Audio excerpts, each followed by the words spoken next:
started out as a programmer and then got into sales, and obviously the world's different now, especially with COVID. So this is a deck that I've based on a methodology called the challenger sale.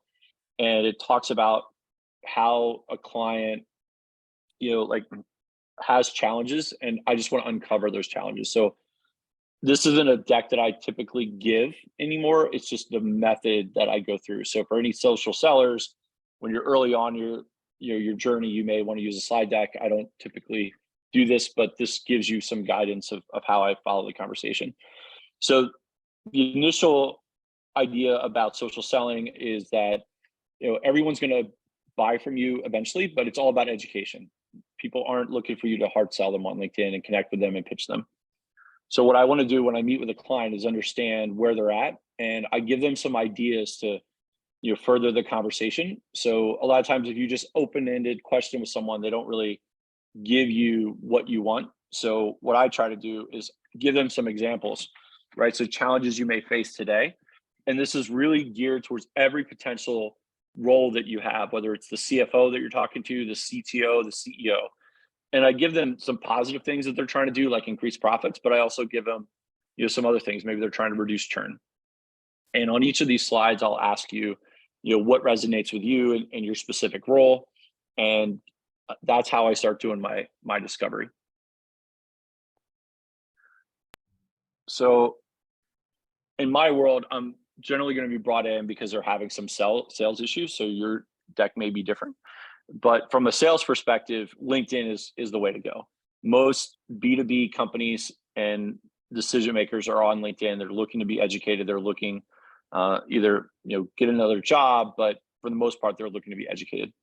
So this stat is really just around LinkedIn is the primary channel for B2B sellers to be engaging with their ideal customer profile.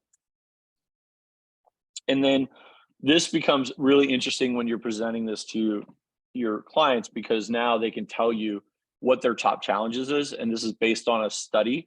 So typically someone's going to have a challenge on this list. And if they don't, then they can come out and tell us what their top challenges, if none of these typically resonate with them. But most of the time when you show this slide, they'll resonate and gear their eyes towards one or a number of these topics. And then we want to talk about why social selling matters to this audience and obviously to enterprise sellers, but also to small to medium businesses. I mean, these social selling is where you're getting the most eyeballs, and you're going to get bigger deals, and they're going to close quicker. So you're going to educate them. When they're ready to buy, they're going to engage with you, and then you've already got all this social proof on LinkedIn or whatever channel you're on that you're knowledgeable of the topic, and they've already built some trust with you. And then you can use this as the anchor to get the meeting and then book the call and get the sale.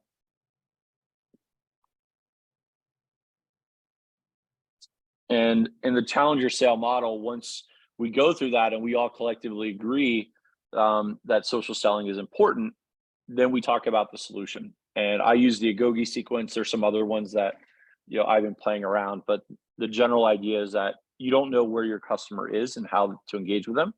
So you want to have an omni-channel approach. So it might be a phone call, it might be LinkedIn, it might be an email. And having that omni-channel approach, you're going to increase your chances of connecting and engaging with that prospect. And so here's really great, because then at this point in the call, your client is going to, or your prospect's going to agree that this is the right solution. And then what the final slide is now when you pitch your solution, that I am the right or the best fit for you. And I've used this at Oracle, and we would go up against Amazon or Microsoft Azure and some of these other companies, and we would go through the slide deck and they would agree, yeah, I've got an Oracle database, or I got this ERP system, and they would agree that they're going to go to the cloud. But then this slide would be why they should move that workload to Oracle's cloud versus going to Amazon, Azure, or another option. So most pitch decks are going to start with why I'm great or something about me. I don't even talk about me until the final slide. So you're basically making it all about them. Absolutely. Okay. And you mentioned like the multi-channel approach, but I wanted to ask, so apart from the multi-channel approach, like what are some of the critical elements that like a SaaS founder would have to prioritize in their like social selling strategy? Yeah, so a lot of my clients are enterprise SaaS clients, so there's going to be multiple decision makers on your product. So, what I like about some of these slides is that, as a SaaS company, you want to touch the pain points of the CEO, the CFO, the CTO, right? Like those are probably your three big decision makers. And then you also want to touch the end user.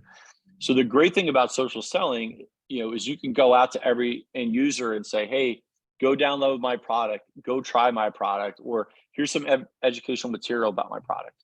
So then when the CTO or whoever the decision maker is trying to build consensus within the organization, all of the end users and the people that are going to be implementing your solution already have exposure to you. So you're already turning into, some of the people underneath your decision maker into fans of you. And social selling makes that really, really easy. And so I've never had the luxury in the past of selling from the bottom up. But with social selling, you can start with a bottom up and you can start with a groundswell where everyone's trying out your product and they like it. And then they're going to their manager, the director, their VP, and the executive saying, hey, this tool is great. We need to use it. So the SaaS companies that can go from the bottom up can go get enterprise deals by just engaging with the end users and getting them excited. So you're basically trying to connect with as many people in the enterprise as possible and like stay top of mind for everyone. Yep. Because so you're the CEO of a SaaS company, you may connect with the CEO of every prospect. Then your CTO is going to connect with every CTO of the prospect. Your account executive might connect with the VP of the business unit that they're selling to. And then the SDRs might be connecting to all the end users, asking them to download the product. So now you're having equal peers basically interacting with each other. And then when you go and post something and you have it on all of your team's accounts, that entire company is going to see that new post that you just did.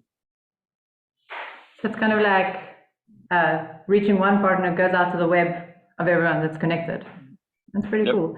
And how, like when you mentioned like selling for enterprises, one of the things I know that a lot of SaaS businesses struggle with is like the enterprise sales cycle is a little bit longer because, like you said, you have multiple players. You have the CEO, the CFO, all these people you have to reach. So, what is kind of like your tactics for dealing like, and also enterprises have more like stricter budgets. They plan the budgets like a year ahead and things like that. Is your strategy basically like stay top of mind until the budget comes?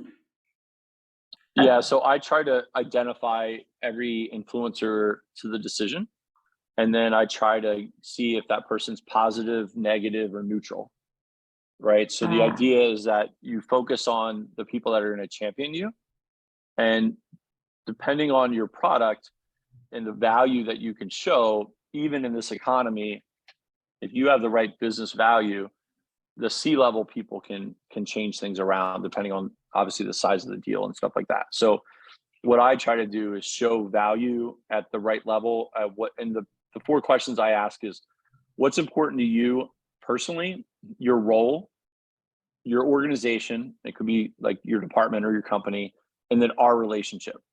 So the classic example that I did early on was I was selling an infrastructure deal where we were going to get the client to basically move all of their infrastructure into our data center on the cloud. I knew more about what the CIO's team wanted to do than he did. So he would ask me, hey, what's Johnny's view on this, or what's so-and-so's view on this, or where is my team on this? And so I had more insight collectively because I spent one-on-one level, like one-on-one with people multiple levels below him. And I got the real story of what their concerns were or where they thought there was value that I could then go to the CIO and bubble that up into, a summary of these are the main concerns that your team has. These are the main benefits that they believe that they have from going with us. And they wouldn't necessarily tell their manager, or obviously they wouldn't go tell their CTO, but I had better insight into how that deal was going to get structured than he did. And you Wow. can do that on social selling.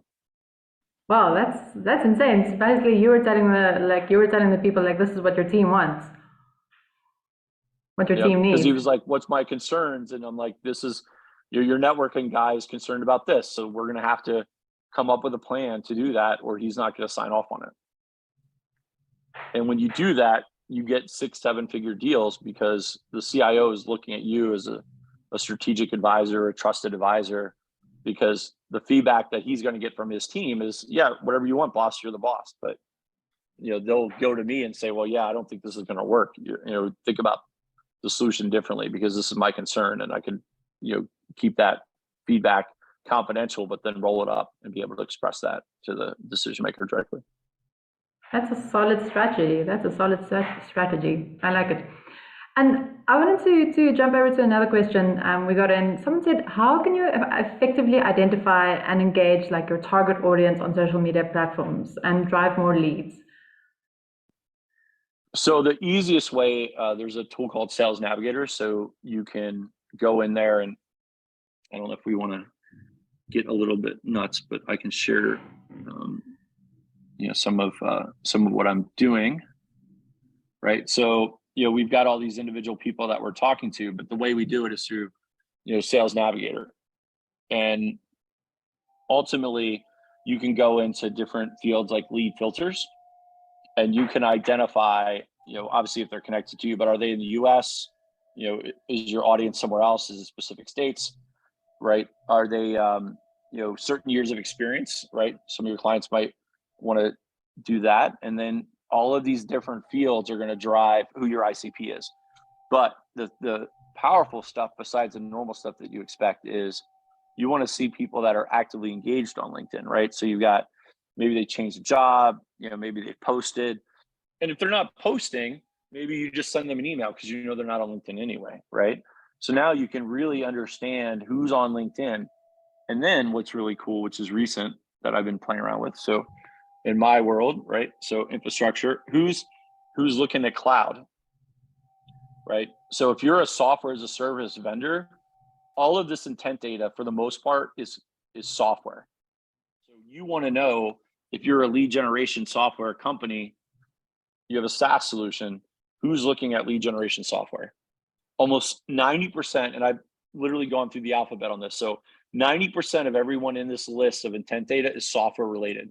So if you're a SaaS company and you know that your decision maker in a company is looking at a software version of your software, those are great prospects for you. That's awesome. I didn't even know about the new functionality in Sales Navigator. Thanks for that. Yeah, so it's been around since October, but it's really gotten good in the last couple of months. So Yeah. the data is much better. And so, in terms of if you're because we have a lot of SaaS founders, we have a lot of bootstrap SaaS founders, we have some funded founders as well. But if you're doing LinkedIn outreach and things like that, what do you think is the role of personal branding for social selling, as a SaaS? Do you think, how big of a role do you think it plays? Yeah, so everything is about your personal profile. It's not about your company profile. Your company profile is, once someone engages in you, they want to see that you're a legitimate company, right? So for me, and I'll show you some bad things that I'm doing so you won't replicate. So my banner ad is a little wordy. My graphics designer did not approve of this. But you could put your URL for your website on here. You can make this nice and pretty and kind of go along with the branding of your website. Obviously, like a professional headshot. A lot of people do video on here. I have not done that yet, but I think that's a really good technique.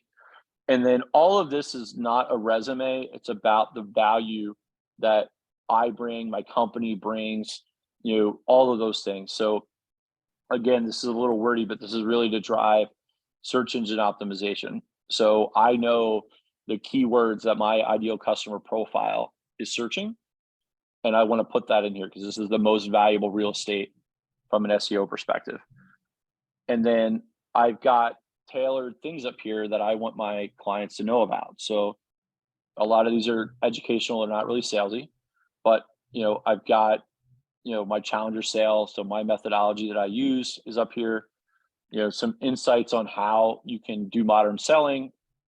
ChatGPT is a great hook. It's a little worn now, but at the time you can get a lot of engagement from that. And then I use some humor, right? So how do you book, 5 meetings, a week? And so use a little humor here and get people to, scroll through, tell them to connect and pitch, and then, with a friend for lunch and discuss your social selling strategy. So I've got some really good laughs from that.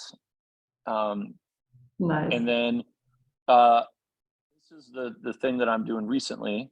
So this post is based on a post that almost went viral that I could show you, but I took 100 people and basically celebrated them on LinkedIn. So this guy's phenomenal on his carousels. So, his carousels are a lot prettier than mine, but there's 100 people in this list, right? And all those people are going to chime in and say it. So pick your top 100 prospects and put them in a nice little deck like that and celebrate them. And they'll ask, "Oh, I'm honored that, you want me in your thing." And, they'll ask what you do. So all of a sudden you're getting meetings with your ideal prospect by just putting them in a 100-person carousel. And then engaging on other people's posts. So like this is a webinar I just did before here, but I got all these people from my first 100 to comment on my post, and then I was able to create a whole nother list of 100 people and made it a little more funny and just, but I celebrate everyone that gave me referrals. I put all the people in here, and all of my ICP follows this. So for me, I know that my ICP is paying attention to these posts, right? So I got account executives, CEOs, my industry. No one outside of tech really cares about me, right? These are my ICPs. So this is the type of content that will get you, all your prospects will be on your eyeballs and sending you in like messages asking to meet with you. So when you do that, I'll give you the first post that I did. You can see these are all the other posts that I did, 25 people at a time. They all chime in, thank me, and all that stuff. So this is the original post. So the cool thing is there's only 25 people in the post, but you can see the level of engagement that I got. Yeah. And so it didn't go viral, but it went pretty darn close. And when you look at the analytics, again, it's all of my ICP. It's everyone that I want to talk to, right? I want these guys to be comfortable using me for SDR, BDR, type services, founders, right? Those are my ideal person, CEOs, co-founders.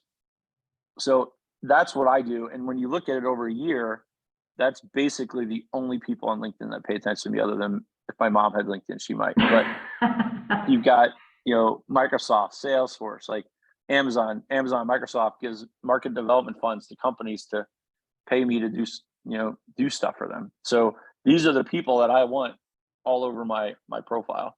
So that level of content works really great. But then you also want to comment on other people's posts. So when you look at, the analytics of like all my activity, I'm trying to do some stuff in the mayor's race. So of course I comment on this. I'm going to join this thing tonight, right? So now everyone sees that I'm going to be at that event. I'm tagging friends that I think get value out of those posts or colleagues. Same with here, right? He did a nice little post. I tagged some people that I talked to earlier today. So all of this engagement is going to drive people to like you, get to know you, start building trust, but they're also going to start seeing your posts because you're engaging with them. That's so cool, dude. I love that. That's a brilliant tactic to use, especially for LinkedIn, and everyone's talking about, like, everyone's going LinkedIn crazy, like for B2B. And you can train your virtual assistant to do this for you. So they log into your profile, they provide meaningful comments on your ideal customer profile, your prospects, your customers, and you can go in here and unfollow everyone that you don't care about. So your feed just looks like either valuable content that's valuable for you, your customers, so you can engage with them, your prospects that you're trying to close business with, and partners. And that's what my feed looks like. There's very little noise in my feed because I've unfollowed everyone that's not important to me. Yeah. So that's genius. I love it. So Tim, I wanted to go. So another question we got in was someone asked, how do you measure the success and ROI of social selling strategy if you're a SaaS? So I can integrate. So I use Google Sheets and I also use my CRM. So there's tools where you can import, like I made a comment or I, engage with these people, right? All of that stuff can go into your CRM and you can see, is that moving the needle? And I would say in general, the goal would be either the deal sizes are becoming bigger or they're closing faster. Those are the two metrics that I've seen from social selling that have benefited me. It's the deal sizes are bigger, they close quicker. So if you start social selling and engaging these audiences and you're seeing your average deal size increase and you see your average deal size get shorter to close, then I think those are really, really good metrics. Kind of like see what they like, focus on that and go with it. Yeah, because and I don't want to like call out all of my clients, but I've got some clients here that are like early on in their, in their journey. So like let's do Greg. So Greg's not like, the most active, person on LinkedIn. So what, we're doing is we're going to measure, how many connections he has, we're redoing his profile, right? So he's got a baseline and then in 30 days or 3 months or 6 months, like, are we seeing any traction there? Are we getting inbound lead flow coming from his profile? Are people engaging with him and asking him for business opportunities, right? So all of these metrics we're going to track with him, and we want to see he's getting inbound or is his outbound working where we're getting what I call sales qualified leads. I don't necessarily care that I have meetings with people unless they're really good quality that turns into revenue, and track those metrics in your CRM. And I just want to ask, what CRM tool do you use? What's it? I'm sorry, I missed that question. Oh, sorry. What tool do you use for your CRM? Oh, I use HubSpot. Okay. Cool. And if you think about if you think about how things are like changing currently, like there are new platforms, new technologies, do you think there's still a good future for social selling for SaaS? Do you think it's like on the rise, or do you think that it's going to reach a plateau at some stage? Yeah, so I think most SaaS companies are going to want to educate their audience before they buy, right? So that's where I think there's true value in social selling, is to get the eyeballs and educate them. So one of my clients, we were selling into enterprise accounts. So we just reached out to all the DevOps engineers in those companies and said, hey, would you like to try a free trial of our software? And they all downloaded it. Then we could go to the decision makers and say, hey, we noticed 20 of your DevOps engineers are trying our software. Would love to talk to you and kind of get your feedback on what you guys like. And the CTO is like, I don't know what you're talking about. I don't know that my team's trying out your software. And then you would get a meeting with them because they want to know, why is my team checking out your software?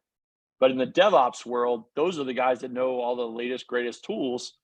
They're the ones that are innovation, right? Not the CTOs kind of running the business. So that type of approach works really, really well on here, even if they're technical, users. But imagine doing it for like a financial software where the financial analysts are much more likely to be on LinkedIn than a DevOps engineer. So those types of customers, you can get right in front of them, have them try out your software. And with COVID, everyone's on LinkedIn now. Everyone's looking for jobs. Everyone's doing stuff. So the level of engagement post-COVID on LinkedIn is a lot higher than it was before COVID. Do you think it will kind of like maintain it where it is, like the level of engagement, or do you think, because what I know a lot of SaaS companies have found is like they had a spike during COVID, like lots of business, lots of customers, and then the 2 years after COVID there was a little bit of a downturn. What do you think about it? It's really about understanding, if your audience is on LinkedIn, how do you engage that audience?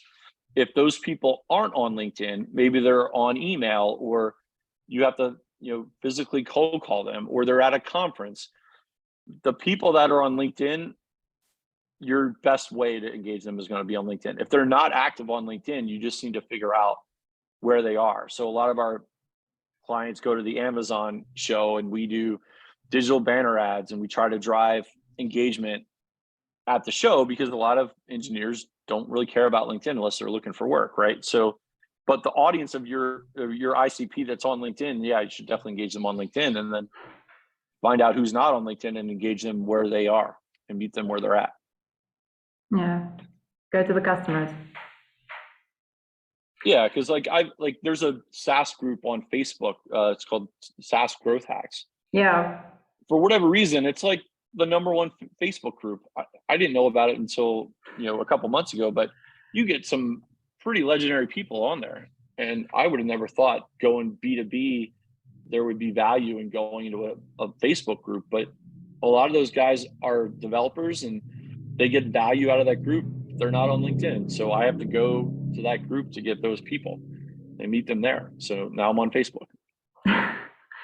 Yeah, we had a similar experience at StartupSauce.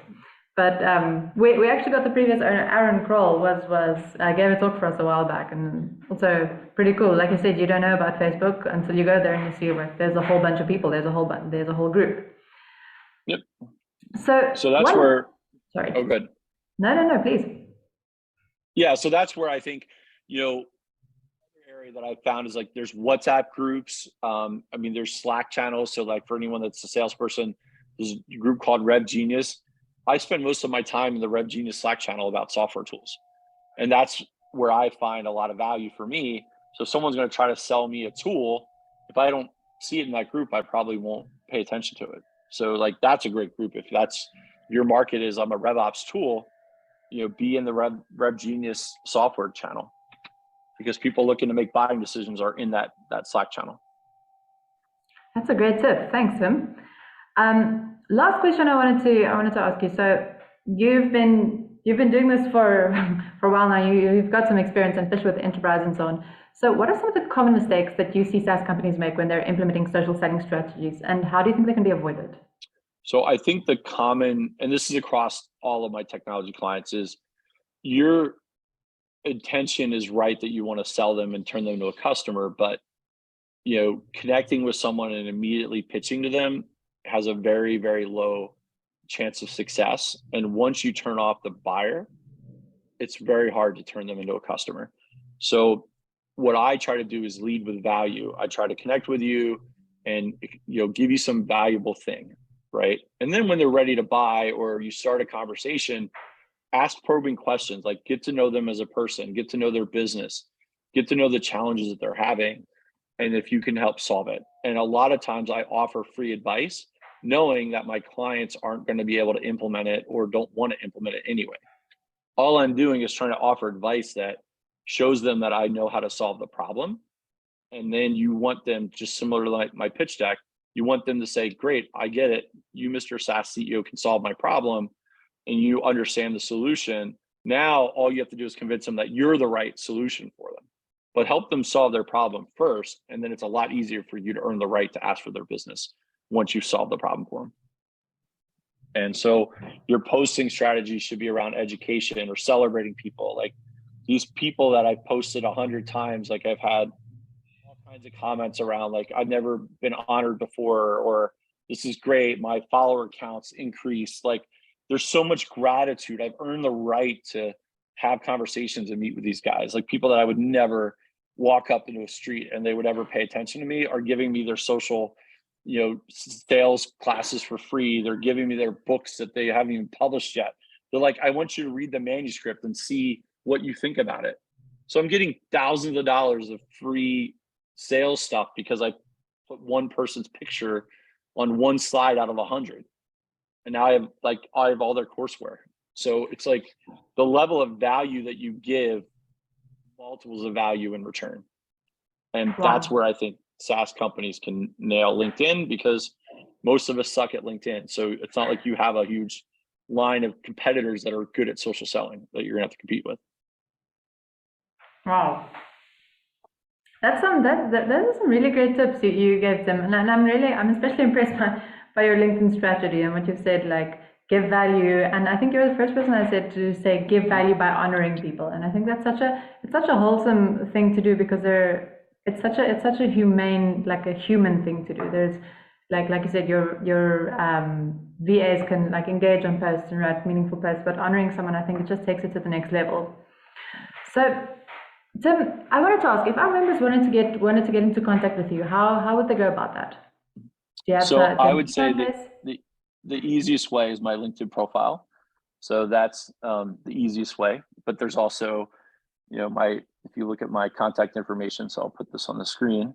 You can get my cell phone number. You can get my, you know, my personal email, you know, my LinkedIn. So all of this stuff is available, and I'm happy to chat. I have WhatsApp. So if you're overseas, I have WhatsApp, so we can chat, you know, remotely. And yeah, any way we want to get in touch, I'm happy to, you know, get on a call and talk to people and give them some hopefully valuable advice. And if it's not valuable advice, just correct me, and I'm happy to learn.